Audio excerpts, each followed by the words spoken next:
Honorable Speaker, the chief guest today, Professor Rohan Gunaratna, author of the book, Honorable Attorney General, Your Lordship Justice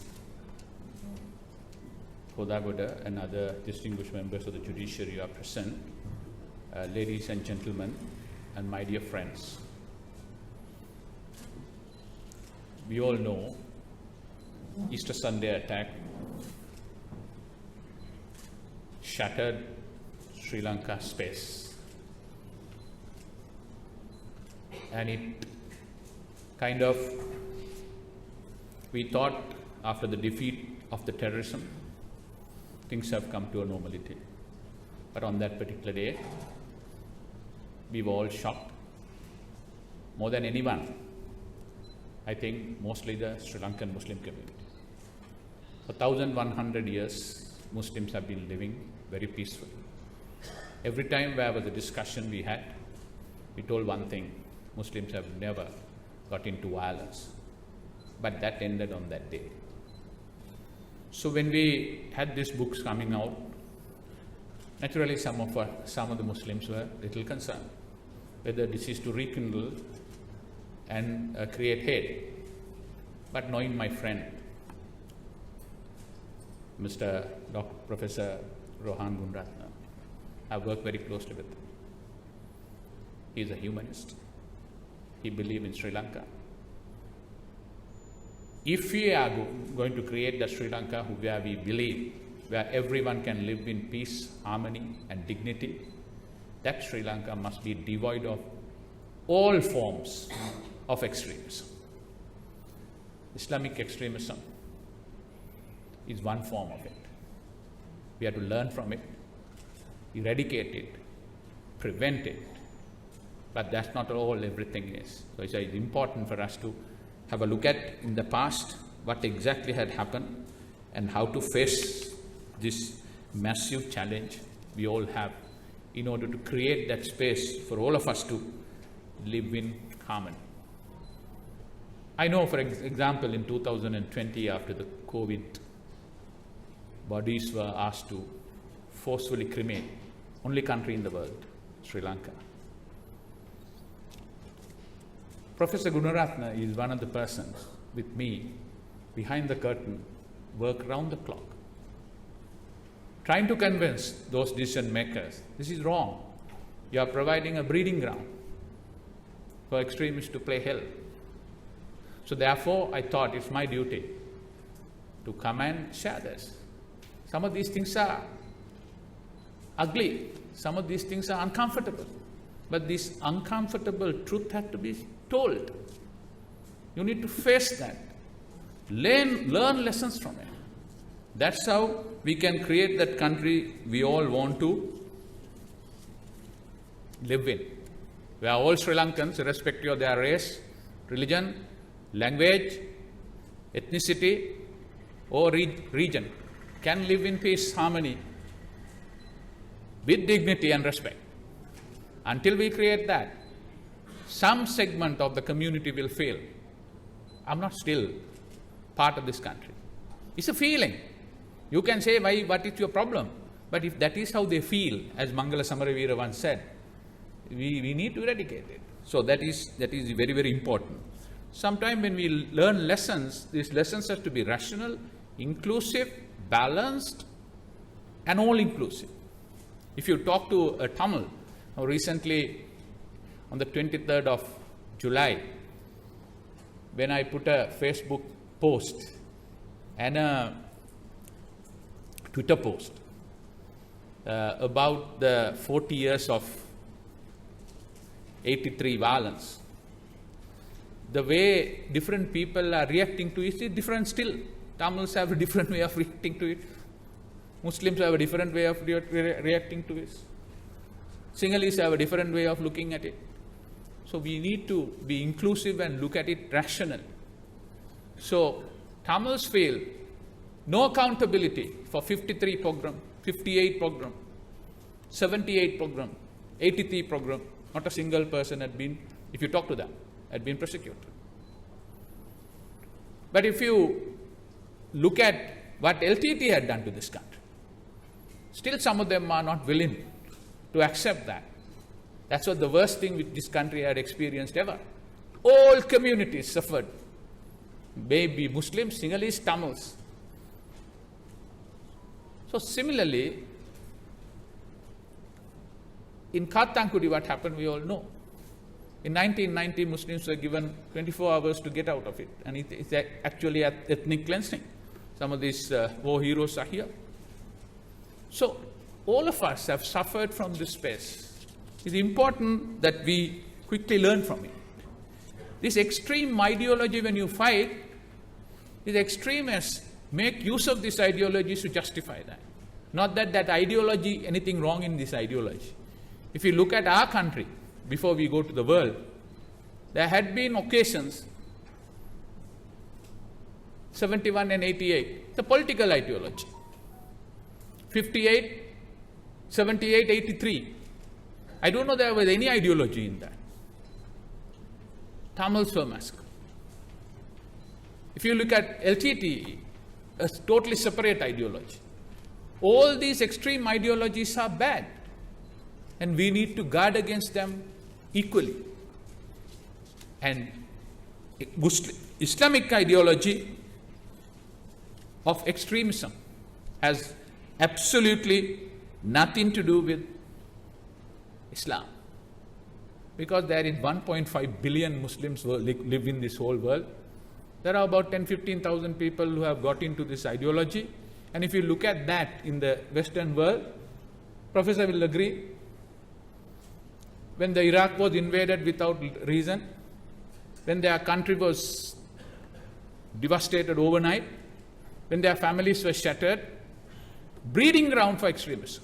Nobody is saying that violence is right, but with that, they started exporting that. So therefore, we need to be very careful of this.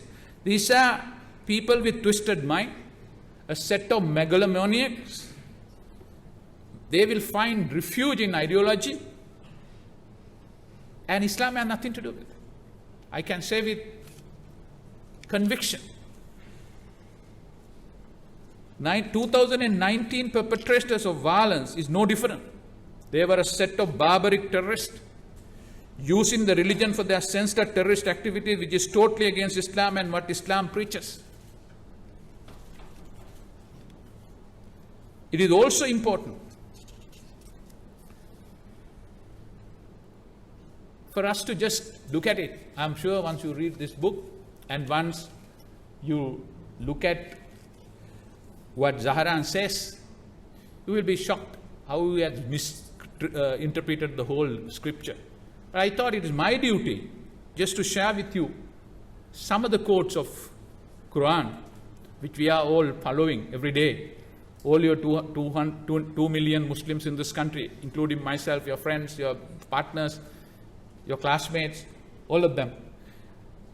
And Quran is about 1,400 years old. Not a single word has been changed. Freedom of expression and freedom of thought, in Islam and in Quran is very, very clear. It says there is no compulsion in the religion. That's what first thing. You can't compel anyone. Then it says, for you is your religion, for me it's mine. That says that if you want to follow, you follow. If you don't want, you get others to follow. Then it says most important thing, because otherwise people will think that is this the real religion? You know, had the Lord willed, those on earth would have believed, all of them entirely. Then would you compel the people in order that they become believers? In Surah Yunus, all this part of Quran says that if we believe Almighty, others won't believe. He says, yeah, they are talking to the Muslims, to us. They are telling us, if God wanted, we would have made all of them Muslims. Possible or not is an argumental thing.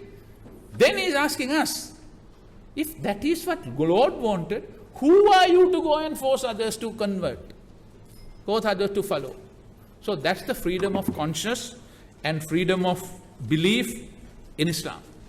So important that we understand that, and therefore Then it says again in Quran, who he kills an innocent soul is as if he has killed the whole humanity. And whoever saved an innocent soul, as if he has saved the mankind. Surah Al-Maidah. So these barbaric terrorists who carried out this terrorist attack, I know some of the victims' families are here, not only killed the humanity, 271 times they have done that. 271 people. So therefore, it's important that we learn lessons and find a way how do we coexist and fight against this extremism. I know Professor had been always advocating isolation could be a ground for this. If you isolate yourself, seclude yourself, not being a part of the mainstream could be a problem. I agree with that. But this isolation could be twofold. Isolation could be on your own, or isolation could be forced. Sri Lanka's examples, if you learn from, in 1978 when the TULF was in the parliament, we thought they advocating this in a democratic manner. If you force them out of the parliament, that should be the end of the Tamil right. But they went out. People went and joined a more violent extremism of LTT. So you have to have that space for everybody to express their views. You may agree, you may not agree. The second one, 1983. We all know who were the culprits behind the whole program, who led it. But then government decided to ban JVP, NSSP, and LSSP. They have absolutely nothing to do with it. JVP went underground. They did not have a space to express their desire. What happened? Once we went underground, they took up arms. So therefore, it's important we learn from this. That is precisely why we decided, you would have seen last couple of weeks ago, after several rounds of discussion, 5 of the Muslim organizations, which were investigated for 2 years, found nothing to do with the Easter Sunday attack, were yesterday released them. Our thinking was, if you don't release them, their membership will be scattered all over. Nobody take leadership. There is no line of defense, no line of command. It's bad for everybody. But once you work with somebody and say that you are responsible, you can't go for extremism, you are answerable for your ideology, and you closely monitor them. So I thought it's time for all of us to learn from these past mistakes and fight against all sorts of extremism. I'm sure if you listen to some of those things, not that no one can justify any sort of violence at any cost, but prior to 1983, LTT had just 32 members. By the time we defeated LTTE, some of the greatest soldiers are here. 12,194 people surrendered. We rehabilitated and reintegrated. So that became an oxygen for them. So therefore it's important we have a common duty at the state, members of the public and the community to understand, work as partners, take each of us into confidence and fight this extremism from all over. Because it is not good for anyone and everyone. I was just reading MI5, British intelligence group, which look after the internal security of Britain. They say after the underground bombing in 2006, they reached out to the Muslim community there more than ever, created friendship, built bridges, got a line of communication, and they said vast majority of the subsequent planned attack all were foiled because community came and helped them and gave the information. So that's the lesson we should learn.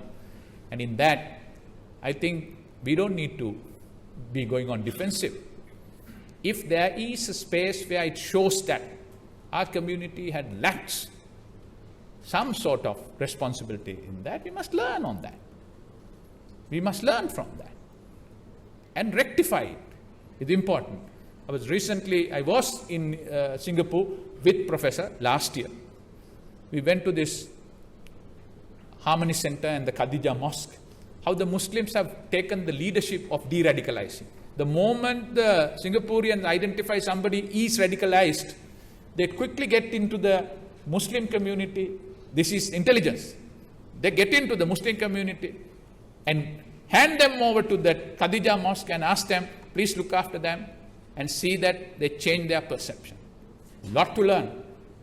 And I was last week in Jakarta, the biggest Muslim majority country in the world, 280 million.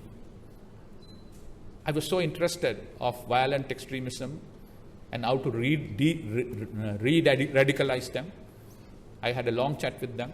Similar kind of approach they have. They have a good network of people from all communities. Anybody from the community is identified is going astray. A good steady stream of information is passed, quickly picked, and necessary things have been done. They have managed incident-free with 280 million people during the last 7 years after the Bali bombing. So it's possible. It's possible. For that we must work as teams, as friends, as citizens of this country, together, not to find fault with each other. So I'm sure, knowing the professor, that his ultimate objective is to create that space where all Sri Lankans in this country live in peace, harmony, dignity, and respect. And that is only when that happens that we could really reach the real potential of our people. I know it's debatable, but we have no other way. We need to continue to work hard, strive hard on that direction. So I thank the professor for getting this book in, and let us all read this. Some have criticized the book. I don't think they have even read the book. First, we must read it. And if you are not happy with the book, you can get involved in an intellectual discourse with facts and figures. Say it's wrong. That's fine. Nothing wrong in that. But people have the right of freedom of expression in our country.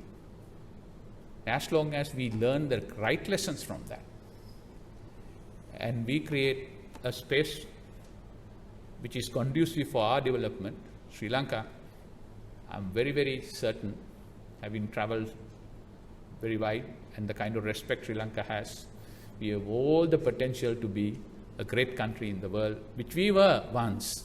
And thank you all the very best.